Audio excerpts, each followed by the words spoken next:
നമസ്കാരം. ഇന്ത്യയിൽ ഇന്ന് പരക്കെ പറഞ്ഞു കേൾക്കുന്ന, ഉയർന്നു കേൾക്കുന്ന ഏതൊരു വാർത്ത എടുത്ത് പരിശോധിച്ചാലും, എന്ത് കണ്ണോടിച്ച് നോക്കിയാലും, അല്ലെങ്കിൽ രാഷ്ട്രീയ ചർച്ചകൾ, ചാനൽ ചർച്ചകൾ എന്തെടുത്ത് പരിശോധിച്ച് കഴിഞ്ഞാലും ഭീതിജനകമായിട്ടുള്ള ഒരു സത്യം നമുക്ക് മുന്നിൽ ഇങ്ങനെ തെളിഞ്ഞു നിൽക്കുന്നതായിട്ട് കാണാൻ പറ്റും. ഇന്ത്യയിൽ ഏതെങ്കിലും ഒരു മനുഷ്യന് ഒരു മുസ്ലിം പേരുണ്ടെങ്കിൽ, അല്ലെങ്കിൽ ഒരു മുസ്ലിം ആണ് എന്നുണ്ടെങ്കിൽ, ആ പേര് കേട്ടാൽ തന്നെ ഇവിടെയുള്ള ചില വിഭാഗങ്ങൾക്ക്, പ്രത്യേകിച്ച് സംഘ് പരിവാർ അജണ്ടകൾ ചുമക്കുന്ന ചിലർക്കൊക്കെ വലിയ ഏനക്കാടാണ് എന്ന് നമുക്ക് കാണാൻ പറ്റും. ഒരു മുസ്ലിം അവൻ എന്താണ് കഴിക്കുന്നത്, അല്ലെങ്കിൽ അവൻ ബീഫ് കഴിക്കുന്നുണ്ടോ, അല്ലെങ്കിൽ വീട്ടിൽ വേറെ എന്തെങ്കിലും പാചകം ചെയ്യുന്നുണ്ടോ, അവൻ എന്ത് കഴിക്കുന്നു എന്ന് നോക്കിയിരിക്കുകയാണ്. അല്ലെങ്കിൽ അവൾ ഏത് വസ്ത്രം ധരിക്കുന്നു എന്ന് നോക്കണം, എന്ത് ധരിക്കണം, എങ്ങനെ ധരിക്കണം എന്നൊക്കെ നോക്കിക്കൊണ്ടിരിക്കുകയാണ്. ഇവിടെ എങ്ങനെയാണ് അവൻ ആരാധന നടത്തുന്നത്, സുജൂദ് ചെയ്യുന്നുണ്ടോ, അല്ല മുട്ടിൽ നിൽക്കുന്നുണ്ടോ, വേറെ എന്തെങ്കിലും ചെയ്യുന്നുണ്ടോ, ഇതൊക്കെ നോക്കിക്കൊണ്ടിരിക്കുക. ഇനി അതുമല്ല എന്നുണ്ടെങ്കിൽ അവൻ ആരെയാണ് സ്നേഹിക്കുന്നത്, ആരെയാണ് പ്രേമിക്കുന്നത്, ഇനി ആരെയാണ് കല്യാണം കഴിക്കുന്നത്, ഇങ്ങനെ സകല കാര്യങ്ങളിലും കണ്ണിൽ എണ്ണയഴിച്ച് തെരച്ചിൽ നടത്തിക്കൊണ്ടിരിക്കുകയാണ് ഈ ചില കൂട്ടരെന്ന് പറയുന്നത്. അവരെല്ലാം എപ്പോഴും അസ്വസ്ഥരായിക്കൊണ്ടിരിക്കുന്നത് ഒരൊറ്റ ചോദ്യമാണ്. അവർ ചോദിച്ചുകൊണ്ടിരിക്കുന്ന ചോദ്യം അത് തന്നെ: ഇവർക്കിവിടെ എന്താണ് കാര്യം, ഈ മുസ്ലിങ്ങൾ എന്തിനാണ് ഇന്ത്യയിൽ, ഇവിടെ എന്തിനാണ് അവരെ വെച്ചുകൊണ്ടിരിക്കുന്നത്? ആ ഒരു ചോദ്യമാണ്. നമ്മുടെ ഭാരതം നേരിടുന്ന ഏറ്റവും വലിയ വെല്ലുവിളിയും ഭീഷണിയും ഇത്തരം വിദ്വേഷ പ്രചരണങ്ങളും ഈ സംഘപരിവാർ വർഗീയതയുമാണ്. സംഘപരിവാർ വർഗീയത എന്ന് പറഞ്ഞത് എല്ലാ സംഘപരിവാർ, എല്ലാ RSSകാരും ഉദ്ദേശിച്ചിട്ടല്ല. വലിയൊരു വിഭാഗം, ഞാൻ എൻ്റെ കഴിഞ്ഞ വീഡിയോയിൽ RSSനെ കുറിച്ച് സംസാരിച്ചതുപോലെ അതിലുള്ള വലിയൊരു വിഭാഗം പച്ച വർഗീയവാദികൾ, അവരാണ് ഇവിടെ വർഗീയവാദം പ്രചരിപ്പിച്ചുകൊണ്ടിരിക്കുന്നത്. പല്ലിൽ കുത്തി മുസ്ലിമിനെ ഇളക്കിക്കൊണ്ടിരിക്കുന്നത്, വായിൽ കോലിട്ടിട്ട് കടിച്ചിട്ട് അവൻ കടിച്ചു എന്ന് പ്രചരിപ്പിക്കുന്നത്. വല്ലാത്തൊരവസ്ഥയാണത്. ഈ സോഷ്യൽ മീഡിയയിൽ ഇന്ന് വരുന്ന സൈബർ കമൻറ്റുകൾ നോക്കൂ, വീഡിയോകളുടെ താഴെ വരുന്ന, അല്ലെങ്കിൽ പോസ്റ്റുകളുടെ താഴെ വരുന്ന കമൻറ്റുകളൊന്ന് പരിശോധിച്ച് നോക്ക്. എത്ര മുസ്ലിം നാമധാരികൾ ഇവിടെ ഹിന്ദുക്കളുടെ ആരാധനാമൂർത്തികളെ, അവരുടെ ദൈവങ്ങളെ, അവരുടെ ആചാരങ്ങളെ, അവരുടെ വസ്ത്രങ്ങളെ, അവരുടെ ഭക്ഷണത്തെ അങ്ങനെ എങ്ങനെയെങ്കിലും ആക്ഷേപിക്കുന്ന, അപമാനിക്കുന്ന ഒരെണ്ണം കാണിച്ചു തരാൻ പറ്റുമോ? ഒന്നുപോലുമില്ല. എല്ലാം ഈ വിദ്വേഷത്തിൻ്റെ സംഘപരിവാർ അജണ്ടയായിട്ട് ഇറങ്ങി വരുന്ന പേജുകളിൽ നിന്നാണ്. ശരിയോ തെറ്റോ ഏതായാലും അതാണ് ഇവിടെ നമുക്ക് കാണാൻ പറ്റുന്നത്. ഇപ്പോൾ ഏറ്റവും ഒടുവിൽ പുറത്തു വന്നിട്ടുള്ള ഒരു വാർത്തയിലേക്ക് തന്നെ പോകാം. കോൺഗ്രസിൻ്റെ നേതാവ് പ്രിയങ്ക ഗാന്ധിയുടെ മകൻ റൈഹാൻ വാദ്രയുടെ വിവാഹ വാർത്ത ഇപ്പോൾ വലിയ ചർച്ചയാണ്. ഇപ്പോൾ സോഷ്യൽ മീഡിയയിൽ അത് വലിയ ചർച്ചയായിരുന്നു കഴിഞ്ഞ ദിവസങ്ങളിൽ. 7 വർഷമായിട്ട് ഈ വാദ്രയും അതിൻ്റെ കാമുകിയും തമ്മിൽ പ്രണയത്തിലാണ്. അവർ ഒരുമിച്ച് പഠിച്ച്, ഒരുമിച്ച് അവർ സഞ്ചരിച്ച്, അവർ ജീവിക്കുന്നു. അബീബ ബേഗ് എന്ന ഒരു പെൺകുട്ടി. റൈഹാൻ വിവാഹം കഴിക്കാൻ പോകുന്നത് ആ മുസ്ലിം പെൺകുട്ടിയാണ്. 2 കുടുംബങ്ങൾക്കും ഒരു പ്രശ്നമില്ല. അവർ രണ്ടുപേരും കല്യാണം കഴിക്കാൻ സമയമായപ്പോൾ അവർ രണ്ടാളും വീട്ടിൽ പറഞ്ഞു. ആ 2 കുടുംബങ്ങളും ഒന്നിച്ചിരുന്ന് വളരെ സന്തോഷത്തോടെ തീരുമാനിച്ച ഒരു സ്വകാര്യ ചടങ്ങ്. ഏതൊരു സാധാരണ മനുഷ്യനും ആശംസകൾ അറിയിക്കേണ്ട ഒരു കാര്യമാണ്. അത്രയേ ഉള്ളൂ. അവർ കല്യാണം കെട്ടിയിട്ട് അവർ ജീവിക്കട്ടെ. എന്നാൽ ഇവിടെ സോഷ്യൽ മീഡിയയിൽ ചില പ്രൊഫൈലുകളും ചില സംഘപരിവാർ അനുഭാവികളും ഒക്കെ ഇതിനോട് എങ്ങനെയാണ് പ്രതികരിച്ചതെന്ന് നമ്മളൊന്ന് കണ്ടതാണ്. വളരെ മോശമാണിത്, ഈ രീതിയിലുള്ള പ്രചരണങ്ങൾ. ആ പെൺകുട്ടിയുടെ പേരിൽ ഒരു മുസ്ലിം ഒരു സ്വത്വമുണ്ട് എന്നത് മാത്രമാണ് ഇവിടെ ചിലരെ ചൊടിപ്പിച്ചതെന്ന് മനസ്സിലാക്കണം. ഒരു ക്രിസ്ത്യാനിയും ഒരു മുസ്ലിമും കല്യാണം കഴിക്കുന്നു. ഇതാണ് 2 മനുഷ്യരല്ല, ഒരു ക്രിസ്ത്യാനിയും ഒരു മുസ്ലിമും കല്യാണം കഴിക്കുന്നു. ഗാന്ധി കുടുംബത്തിൻ്റെ പാരമ്പര്യം തുടരുന്നു. ഇതൊക്കെയാണ് അവരുടെ പ്രശ്നം. അതായത് എന്തു പറഞ്ഞും വിഷം ചീറ്റുന്ന, വിദ്വേഷ പ്രചാരണങ്ങൾ നടത്തുന്ന, ഇൻ്റർനെറ്റിൽ നിറഞ്ഞാടുന്ന ഒരു തരം സ്വഭാവം. ജനിക്കാൻ പോകുന്ന കുട്ടിയുടെ വംശവും രക്തവും ഒക്കെ അളക്കുന്ന തരത്തിലേക്ക് അധപ്പതിച്ചു പോയിട്ടുള്ള ചർച്ചകൾ. 2 പേര് പരസ്പരം ഇഷ്ടപ്പെട്ട് ജീവിക്കാൻ തീരുമാനിക്കുമ്പോൾ അതിൽ വംശീയതയും മതവിദ്വേഷവും ഒക്കെ കലർത്താൻ എങ്ങനെയാണ് ഇവർക്ക് സാധിക്കുന്നത് എന്നാണ് നമുക്കറിയാത്തത്. ഇതൊരൊറ്റപ്പെട്ട സംഭവമൊന്നുമല്ല. മുമ്പ് ബിൽഗേറ്റ്സിൻ്റെ മകള് ജെന്നിഫർ ഗേറ്റ്സ് ഈജിപ്ഷ്യൻ സ്വദേശിയായിട്ടുള്ള ഒരു മുസ്ലിം ചെറുപ്പക്കാരനെ കല്യാണം കഴിച്ചപ്പോൾ കല്യാണം നടന്നത് അവിടെ അമേരിക്കയിൽ. പക്ഷേ ഇവിടുത്തെ ഓൺലൈൻ വർഗീയവാദികൾക്ക് അത് വലിയ സങ്കടമായിരുന്നു. അമേരിക്കയിൽ നടക്കുന്ന ഒരു വിവാഹത്തിന് ഇവിടെയുള്ള ചിലർ വാലും പൊക്കി ചാടിയത്, അല്ലെങ്കിൽ ഇത്രയധികം ആകുലതപ്പെടുന്നത് എന്തിനാണ് എന്ന് മനസ്സിലാക്കണില്ല. ഒരൊറ്റ കാരണമേ അതിൻ്റെ പിന്നിലുള്ളൂ എന്നാണ് നമുക്ക് മൊത്തത്തിൽ നോക്കിയാൽ മനസ്സിലാക്കാൻ കഴിയുന്നത്: വംശീയ വിദ്വേഷം. അവരുടെ മനസ്സിൽ അത്രയധികം വേരൂന്നിയിട്ടുള്ള വംശീയ വിദ്വേഷം, മനുഷ്യത്വം എന്ന് പറഞ്ഞത് ഇറങ്ങിപ്പോയിരിക്കുന്നവരിലേക്ക്, മനുഷ്യൻ എന്നുള്ളൊരു പദവി തന്നെ അവരിൽ നിന്ന് ഇറങ്ങിപ്പോയിരിക്കുന്ന അവസ്ഥ. ചരിത്രത്തിലേക്കൊന്ന് തിരിഞ്ഞു നോക്ക്. ജർമ്മനിയിൽ ഹിറ്റ്ലർ മുന്നോട്ട് വെച്ചിട്ടുള്ള അതേ ഒരു വംശശുദ്ധി തന്നെയല്ലേ ഇവർ വാദിച്ചുകൊണ്ടിരിക്കുന്നത്?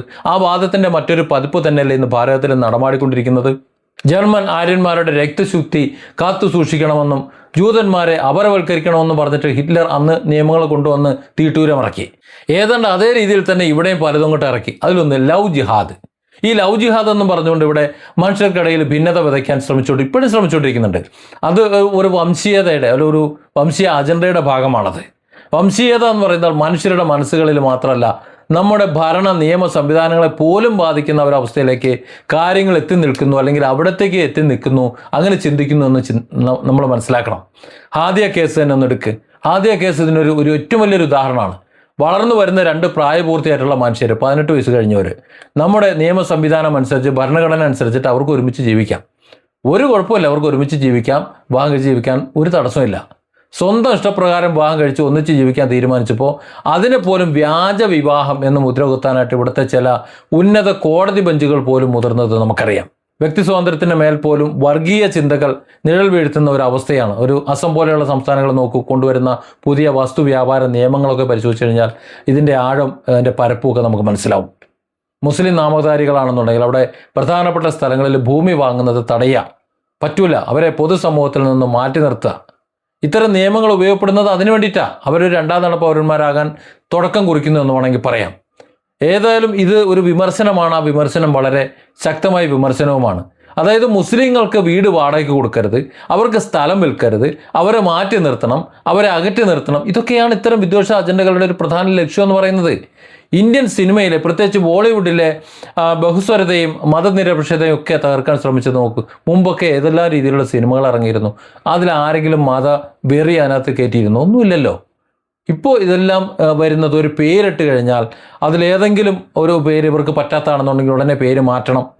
അത് എല്ലാം ഇതിൻ്റെ ഭാഗം തന്നെയാണ്. മതം നോക്കാതെ മനുഷ്യർ ജീവിക്കുന്നതും വ്യത്യസ്ത സംസ്കാരങ്ങൾ ഇഴുകിച്ചേരുന്നതും ഈ വിദ്വേഷ പ്രചാരകർക്ക് ബുദ്ധിമുട്ടുള്ള കാര്യമാണ്. അവരുടെ ബിസിനസ്സിന് തടസ്സമാണ്. RSSുമായി ബന്ധപ്പെട്ടിട്ട് രാജ്യത്തുടനീളം പ്രവർത്തിക്കുന്ന 100 കണക്കിന് സ്വയം പ്രഖ്യാപിത സംഘടനകളുണ്ട്. എല്ലാം RSSന്റെ ചുമലില്ല, RSSന്റെ പേരിലാണ് ഇതെല്ലാം വെച്ച് കെട്ടിയിരിക്കുന്നത്. പക്ഷേ സംഘടനകൾ 100 കണക്കിന് വേറെ, അവരെല്ലാം സ്വയം പ്രഖ്യാപിത സംഘടനകളാണ് താനും. ഇത്തരം ആശയങ്ങൾ സമൂഹത്തിലേക്ക് അവരാണ് അടിച്ചങ്ങോട്ട് കയറ്റിക്കൊണ്ടിരിക്കുന്നത്. ചെന്ന് കയറുന്നതെല്ലാം RSSന്റെ നെഞ്ചത്തേക്ക്. ഇവിടെ ഒരൊറ്റ ചോദ്യം അവശേഷിക്കുന്നുണ്ട്. മുമ്പ് BJPയിലെ ചില മുതിർന്ന നേതാക്കളായിട്ടുള്ള മുക്താർ അബ്ബാസ് നഖവി അല്ലെങ്കിൽ ഷാനവാസ് ഹുസൈൻ ഇവരൊക്കെ മറ്റു മതസ്ഥരായ സ്ത്രീകളെ വിവാഹം കഴിച്ചപ്പോൾ ഇല്ലാത്ത ഒരു വിദ്വേഷം മറ്റുള്ളവരുടെ കാര്യത്തിൽ എന്താണ് ഇങ്ങനെ പൊന്തി വരുന്നത്? എന്തുകൊണ്ടാണ് ഇപ്പം അതിങ്ങനെ പൊന്തി എടുത്ത് കാണിക്കാൻ കാരണം? ഇതിന് പിന്നിൽ പ്രവർത്തിക്കുന്നത് രാഷ്ട്രീയ അജണ്ട അല്ലാതെ വേറെ എന്താണ്? ഒന്ന് പറയണം.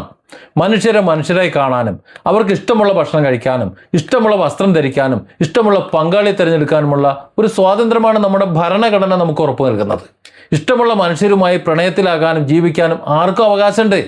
എൻ്റെ മകന് അവൻ ഇഷ്ടമുള്ള ആളെ കല്യാണം കഴിച്ചു, അത് ചോദിക്കാൻ നിങ്ങളാരാണ് എന്ന് ഉറച്ച ശബ്ദത്തിൽ ചോദിക്കാൻ നമ്മുടെ രാജ്യത്തെ പ്രബുദ്ധ സമൂഹം തയ്യാറാകണം.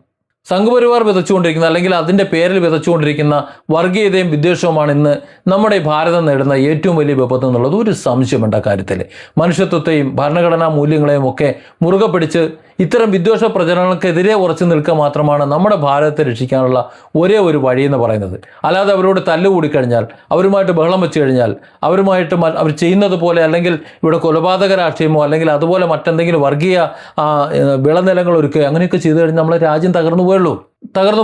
അപ്പോൾ നമുക്ക് അതിനെതിരെ നിൽക്കുക. മനുഷ്യരാണ്, ഭാരതീയർ ഒന്നാണ്. ആ ഭാരതീയർ ഒരുമിച്ച് ജീവിക്കാൻ ഇവിടെ അതിനുവേണ്ടിയാണ് നമ്മളിവിടെ ജീവിക്കുന്നത്. അതിന് മതവും ജാതിയോ ഒന്നും ഒരു പ്രസക്തമല്ല. മതവും ജാതിയൊക്കെ അവനവൻ്റെ ജീവിതത്തിന് അവനവൻ്റെ അത് ആരാധിച്ച് അല്ലെങ്കിൽ വിശ്വസിച്ച് ജീവിച്ചു പോട്ടെ, അതിലൂടെ ആർക്കും തടസ്സമൊന്നുമില്ല. പക്ഷേ അപരമതസ്ഥൻ്റെ മണ്ടയിൽ നമ്മുടെ ആചാര വിശ്വാസങ്ങൾ അടിച്ചേൽപ്പിക്കുക, അല്ലെങ്കിൽ അവൻ്റെ ആചാരവും അവൻ്റെ വിശ്വാസവും അവൻ്റെ അനുവർത്തനങ്ങളും അങ്ങനെ ചെയ്യാൻ പാടില്ല എന്നൊക്കെ പറഞ്ഞു വെക്കുന്നത് അത്യന്തം ഹീനമാണ്.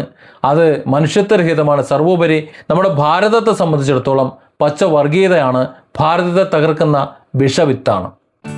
Different angles. Don't forget to subscribe and support this channel.